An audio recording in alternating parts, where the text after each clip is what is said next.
Y entonces, una vez que hemos visto esto, vamos a generalizar todos estos resultados. Ahora una función f mayúscula que se encuentre en un espacio con muchas más dimensiones y donde tenga muchas más variables. Y esta sería como la segunda versión del teorema de la función implícita. Entonces, si generalizamos, supongamos que mejor por otro lado.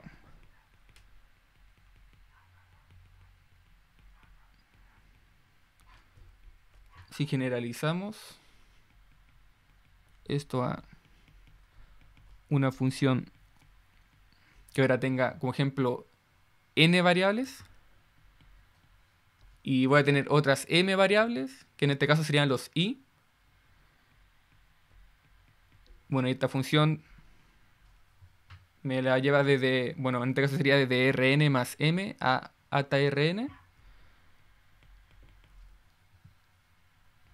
De decir, voy a estar, por ejemplo, en el conjunto donde primero tengo las primeras n variables, que en este caso van a ser los x. Entonces, de x1 hasta xn, y después las otras m variables, que en este caso van a ser los i. O sea, aquí va a tener un i1 hasta im. Entonces, esto es un vector con n más m dimensiones. Entonces, por ejemplo, si tengo este conjunto de nivel,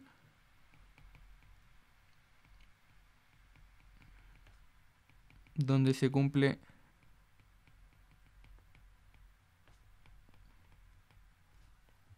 si voy a tomar todos los x y tales que al evaluar en esa función me dé 0, que es justamente lo que hemos estado haciendo en el teorema anterior. Es una curva de nivel de f, que siempre la anotamos como n de 0 de f. 0 porque está igual a 0. Si aquí hubiera un 1, entonces esto sería n de 1. Entonces, en este caso, con esta generalización,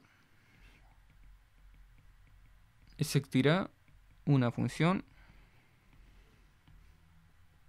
que en este caso va a ser nuestra función implícita, f minúscula, f, que va a ir desde Rn hasta Rm, para la cual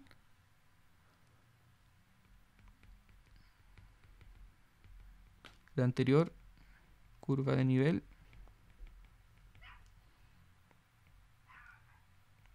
coincida con la gráfica de f. Es decir,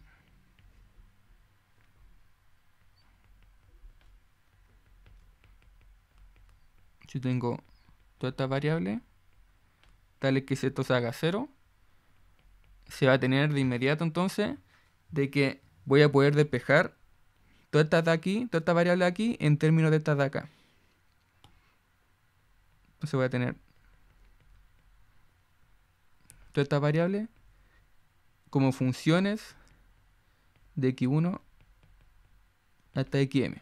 Entonces cada una está de acá. Por ejemplo, esta va a ser, bueno, como esto es una función una función vectorial, porque tiene m componentes, entonces cada una de sus componentes va a ser una función que depende de x1 hasta xn. De hecho, aquí esto es un n.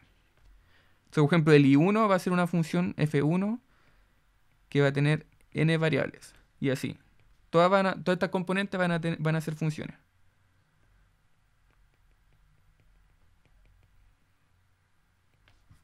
Pues eso es como una generalización. Porque tomo una cantidad, por ejemplo, de esta función, tomo una cierta cantidad de variables y digo, bueno, todas estas variables de acá, ahora las voy a poder expresar como funciones, que van a depender de estas otras de acá.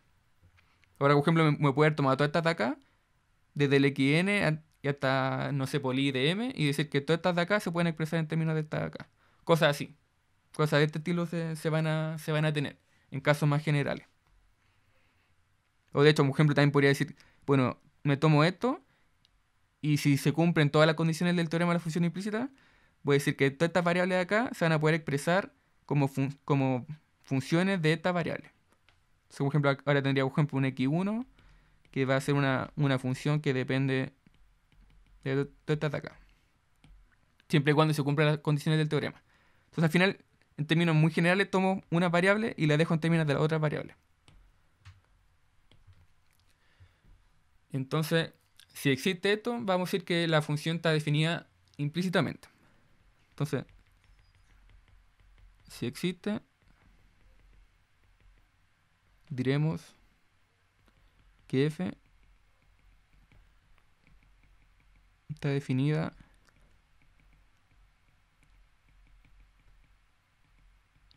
implícitamente por la función f mayúscula. Entonces, en otras palabras, buscamos despejar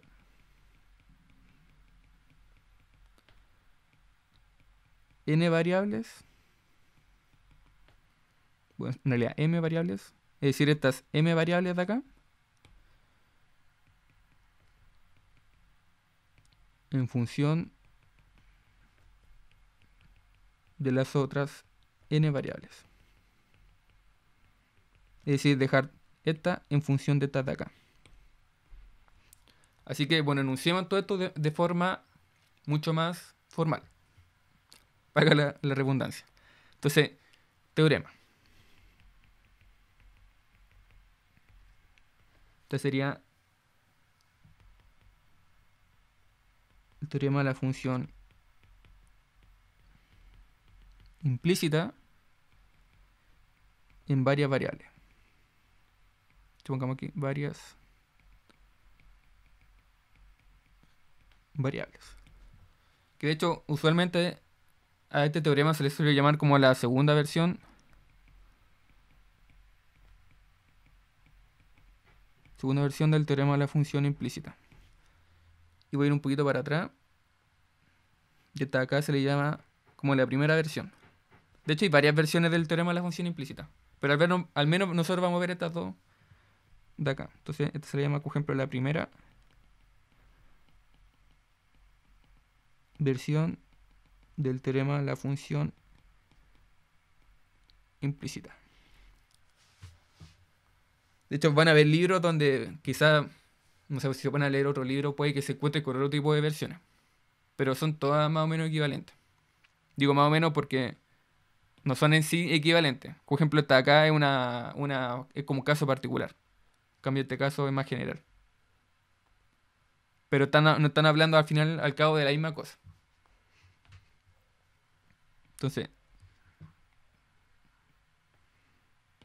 Entonces, sea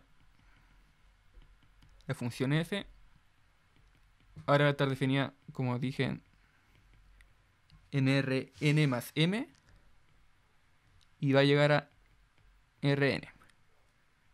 Y va a ser C1 en A. Es decir, calculo las derivadas de... Bueno, en este caso tengo n más m variables. Entonces, por ejemplo, tengo que calcular todas las derivadas que existen con todas las variables de acá y ver que sea C1. Es decir, que cada una de esas derivadas sea continua en ese dominio A. Por ejemplo, en este caso, si me tomo un cierto punto, esto sería f de 1 hasta f de n. Entonces, sea, en este caso, x0 y 0, un cierto punto del dominio. Tal que en ese punto esto se haga 0. Que al fin y al cabo son todas las condiciones que tenemos del otro teorema, pero más generales. Y consideremos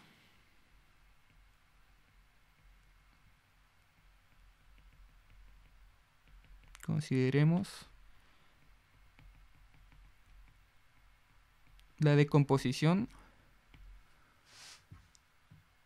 En este caso vamos a tener el jacobiano de esta función, evaluada en este punto. Y la voy a componer de la siguiente forma. Voy a decir que esta matriz la voy a poder expresar como, bueno, una primera parte donde tengo todas las derivadas con respecto a x. Recordemos que el jacobiano, no sé, por cada fila tiene las derivadas de cada variable. Entonces, por ejemplo, tomo las primeras variables, que serían las primeras n variables de x1 hasta xn. Entonces esta matriz sería esa. Y además me faltan la otra derivada que sería desde el i1 hasta el im. Entonces tendría aquí esta otra matriz con la otra derivada. Obviamente esto va a ser algo de n por n más m. Donde,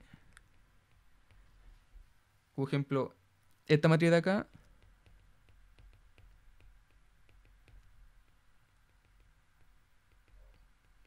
representa el jacobiano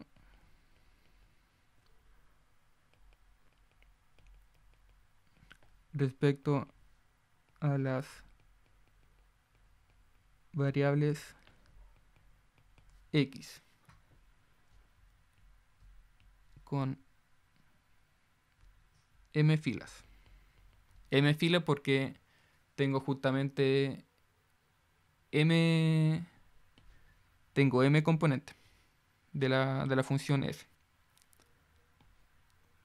Bueno, en realidad sería... No, me equivoqué. No es m filas, son n filas. Sería 1, 2, 3, sí, m filas. Ahí vamos a dibujar en todo caso el jacobiano, para que nos quede bien claro. Y m columnas. De hecho, estos serían no, también serían n columnas. Mientras que el otro jacobiano, es decir, este de acá, van a ser, como dije, el jacobiano con la otra variable. Es el jacobiano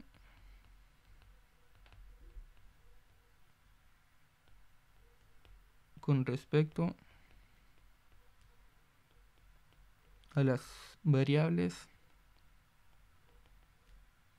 y con n filas y m columnas. Entonces, bueno, voy a seguir en la otra página para que quede más claro esto. Entonces, ¿qué significa esto? Significa que, como ejemplo, si yo hago este jacobiano acá, recuerden que el jacobiano, no sé, por la primera fila, con la primera componente, voy a tener las primeras n más m derivadas. Por ejemplo, recordemos que esto va a ser... Bueno, primero va a tener n componentes esta función, pero está definida en el espacio Rn más m. Es decir, tengo todas estas variables de acá. Así que en la primera fila voy a tener la derivada con respecto a la primera variable x1, y así. Por ejemplo, después con la segunda, hasta la enésima. Luego sería con respecto a la variable y, hasta con la variable i de m. Y bueno, y así lo mismo para abajo. Esto sería hasta, bueno, esto sería f de 1. Y esto sería, por ejemplo, f de n. Y aquí la misma historia. Aquí de n, aquí i de 1 y así. Entonces esta parte de acá va a ser mi jacobiano evaluado en ese punto. Entonces ese x de ahí es justamente porque estoy tomando la variable x. Y esta parte de acá va a ser mi jacobiano en i, evaluado en el x0 y 0. Entonces, claro, el i en este caso nuevamente sería por la derivada que me estoy tomando acá. Así que, ¿por qué estoy haciendo esta descomposición? Porque si se recuerdan, De hecho, voy a ir un poquito para atrás a la primera versión del teorema. La primera versión nos decía que una condición era que la derivada de la función f, la derivada con respecto a y, es decir, recordemos que y era la que iba a dejar como una función de x. Entonces estoy pidiendo que esa derivada sea distinta de cero en el punto de interés. Entonces, esa es como una generalización ahora acá. En vez de simplemente decir porque ahora ya no tengo solamente un i, sino que tengo m, i. Entonces tengo que ver todas estas componentes de acá, tomar toda esta matriz, es decir, esta matriz de acá, y ver que esa es distinta de cero. Entonces en este caso decir que esta matriz distinta de cero va a significar que el determinante de esta matriz sea distinta de cero en el punto de interés. Punto de interés me refiero a este x0 y 0. Entonces, vamos a suponer, en este teorema, vamos a suponer que el determinante de esta matriz, en este punto de interés, va a ser distinta de cero. Entonces, notar que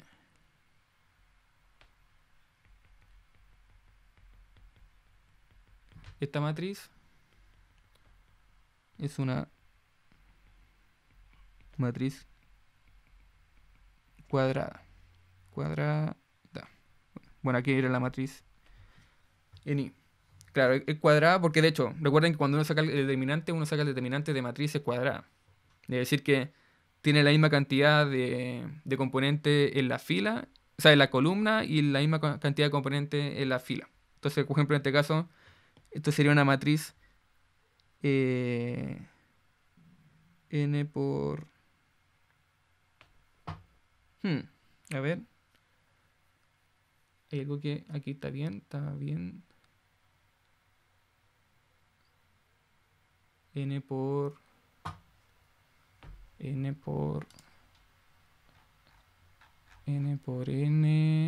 Espera, deme un segundo. N por m. Claro. Si tiene que ser aquí, por ejemplo, voy a ir un poquito para atrás.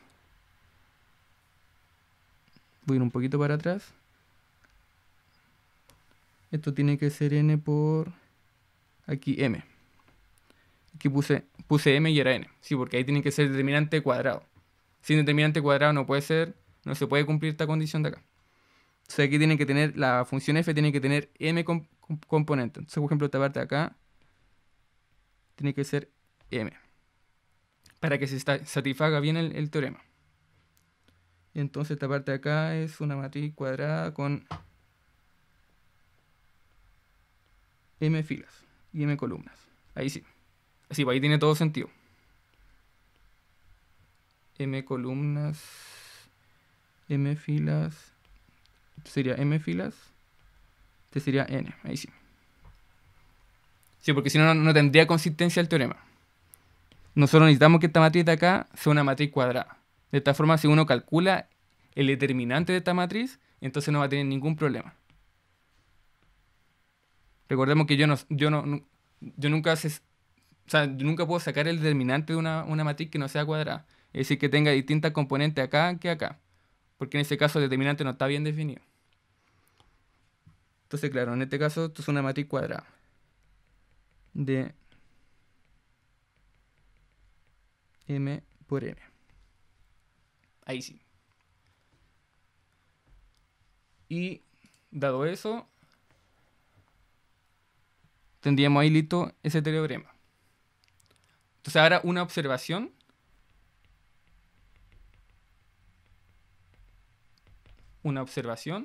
Es que usualmente a esta matriz de acá, esta de acá, se suele escribir a veces de otra forma. Entonces hay textos que ocupan otra notación para el jacobiano, para este jacobiano sobre todo en particular. Entonces, a veces se suele escribir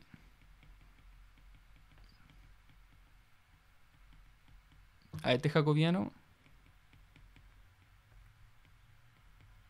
en el punto de interés x0 y 0 como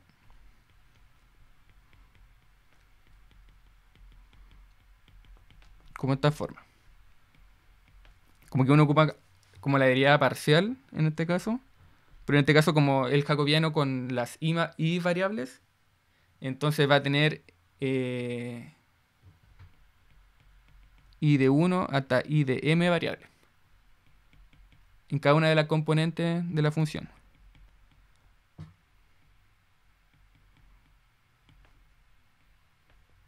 Esto en el x0 y 0. De hecho, bueno, ahí también se ve que la función tiene que ser, tiene que tener m componentes y no n. Porque tienen que tener aquí, de hecho, las dos la misma. Para que la matriz sea cuadrada. Así como haciendo con la conexión con lo que les dije recién acá. Entonces, claro, van a haber veces donde se encuentren cosas como esta. De hecho, a veces incluso esta notación se suele extender más allá del teorema de la función implícita. Hay textos donde, no sé, po, tengo, por ejemplo, tengo una función cualquiera, no necesariamente que tenga que ver con el teorema. No sé, una función, pongamos que va desde R2 a R. Entonces, no sé, pues esta función la definen como... De hecho, sí. Por ejemplo, pongamos que esta función la definen como f de x y con estas dos componentes, u de xy y v de xy. ¿Sabes el jaco? O sea, el jacobiano de esta función se suele escribir como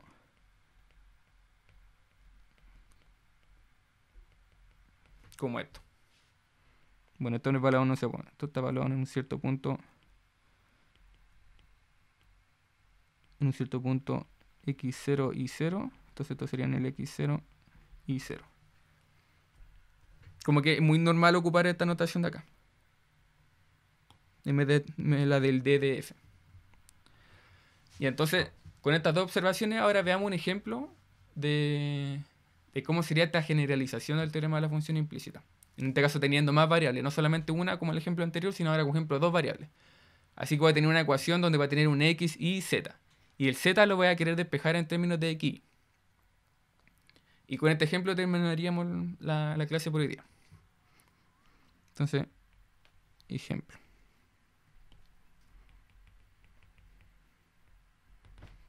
Entonces, demuestre que esta ecuación de acá, menos 7x cuadrado y cuadrado z más 2 es igual a 0, define a z como una función que depende de x e y. Es decir, que vamos a dejar el z con una función de dos variables. Tal que se cumpla que esta función en el 1, 1 va a valer 2. Además, calcular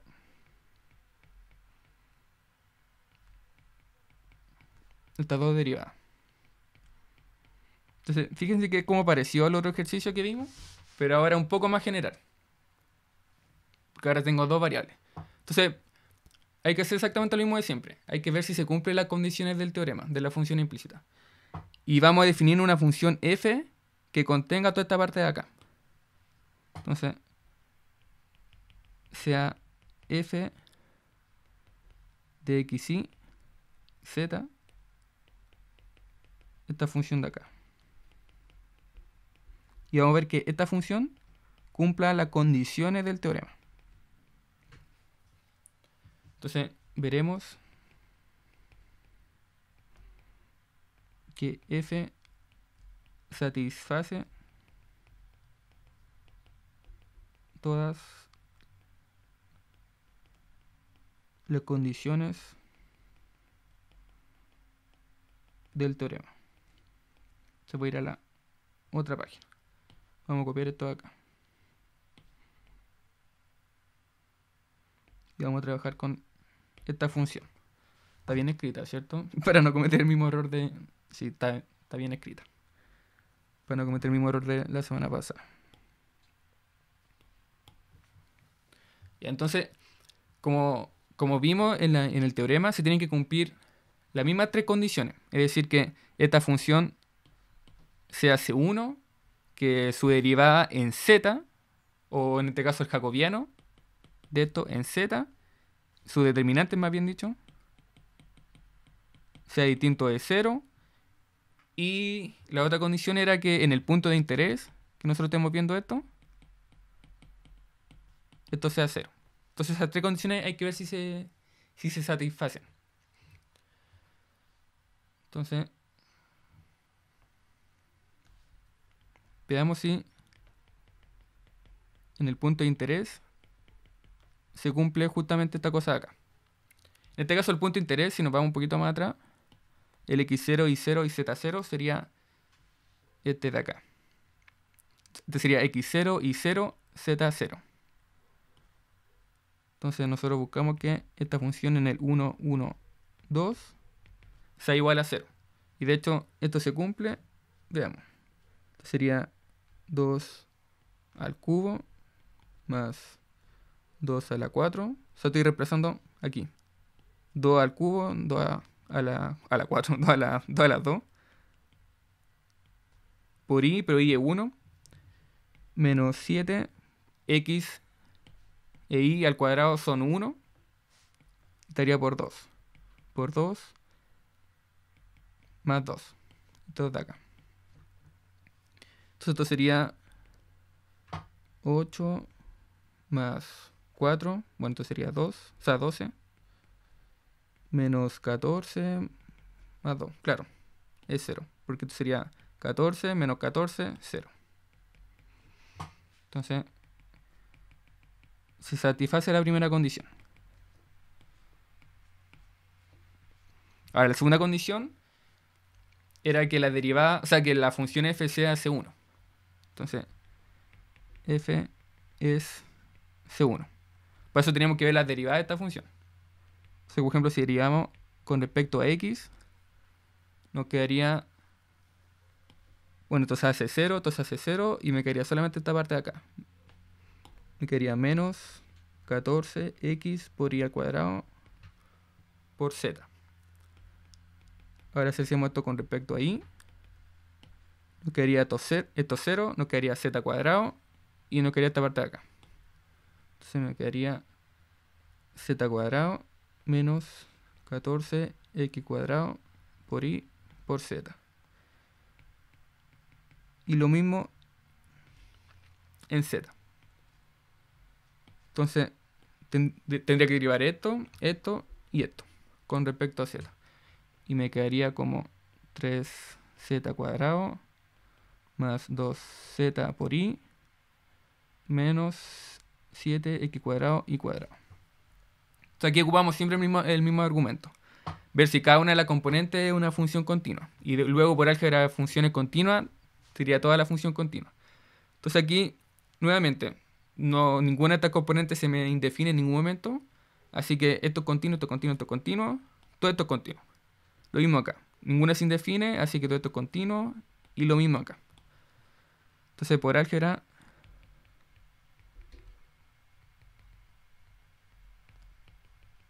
de funciones continuas,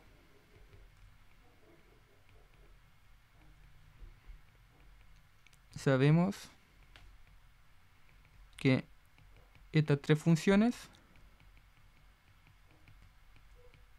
esto en y, en x y z,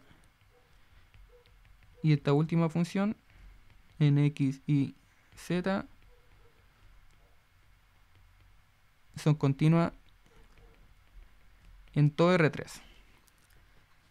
Esto implica que f es 1 en todo R3. Entonces se satisface la segunda condición. Y la tercera condición era la del determinante distinto de 0. Entonces, la última condición que nos quedaría sería que este jacobiano acá sea distinto de cero. En este caso, este jacobiano, si se fijan, es solamente la derivada con respecto a z. Fíjense que este jacobiano acá es simplemente esto con respecto a z. Y no hay nada más. Porque la función no tiene más componentes. Entonces no hay nada para abajo. Y tampoco no tiene más variables, solamente tiene z. Entonces no hay nada para allá. Así que esto significa que el determinante de esto, en este caso en el punto de interés, solo queremos que esto sea esto en el punto de interés 1, 1, 2. 1, 1, 2. Ahí sí. Esto vamos a poner un poquito más abajo.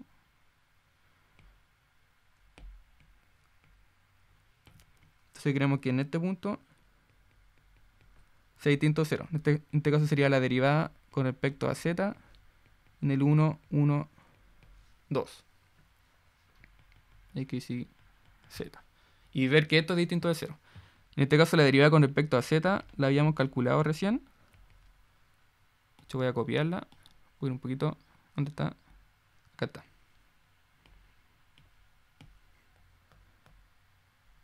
Entonces sería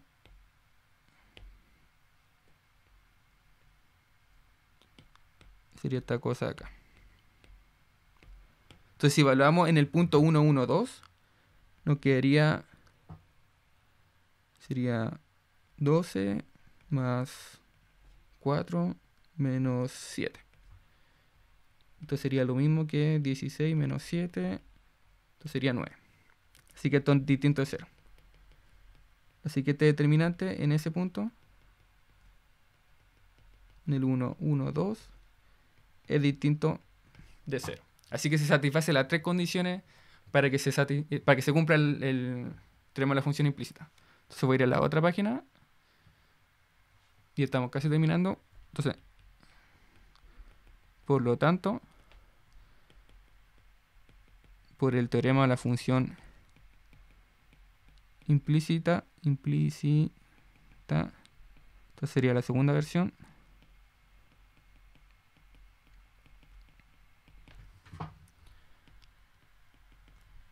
Se nos asegura que en una vecindad, pongámosle U del punto 1, 1, se puede escribir z como una función que depende de x e y. Es decir, que z lo puedo dejar como z de x y. Donde x y van a estar en esa vecindad. Y además, se va a satisfacer que esta función evaluada en ese z de x y también va a ser 0. Esto es para todo x y también en 1. Y bueno, entonces ahí ya sabemos la existencia. Y solo nos quedaría calcular la derivada de la función z ahora con respecto a x e y. En el punto 1, 1. Entonces ahora podemos calcular las derivadas parciales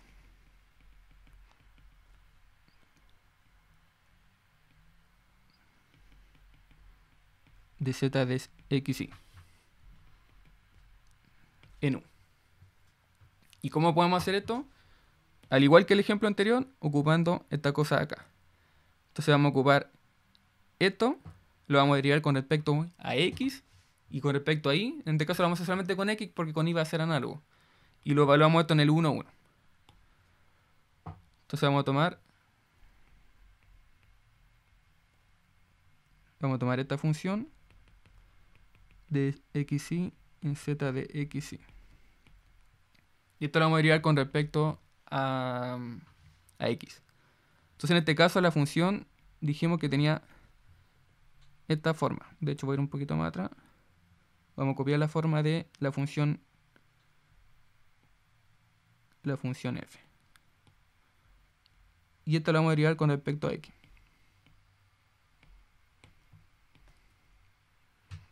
Entonces aquí nos quedaría... Bueno, si se fijan, al derivar esto, ahora no, como esto es una función que depende de x y, entonces ahora me va a quedar la derivada parcial de esta función z. Entonces nos va a quedar... Bueno, primero por regla de la cadena me quedaría 3z cuadrado en el xy por la derivada de esta función nx, nxy. Y lo mismo acá, sería 2z de xy por la derivada nxy y por y. Menos z, estoy en esta parte acá ahora, menos z de x cuadrado y cuadrado por la derivada nx. Más 2, pero en este caso el 2 es una constante, así que simplemente sería eso. Y luego esto lo evalúo en el 1, 1. Luego evaluando en el punto 1, 1, 2, obtendría que... Bueno, y esto va a ser igual a 0. Porque estamos tomando esta expresión de acá. Entonces, eso sería esa parte de ahí. O sea, al evaluar esto, nos quedaría 12 por la derivada en x del 1, 1 más 4 en la derivada en 1, 1 menos 7. Nuevamente la derivada en el 1, 1 menos... Fíjense que... ¿Dónde está esto? En el z, en el 1... Z1, Z2... Así está bien. Menos 28. Y esto igual a 0. Porque estamos viendo esta parte de acá. Luego si despejo todo, en este caso yo quiero despejar esta derivada con respecto a x. Si despejo me va a quedar que esto en el 1, 1 va a ser 28, porque tiro el 28 por el otro lado, dividido en 9. ¿Por qué 9? Porque aquí me queda 12, 4, 16, menos 7, 9. Entonces, dividido en 9. Entonces sería la derivada de z en el 1, 1. Entonces, de hecho lo voy a dejar como ejercicio por si lo quieren hacer.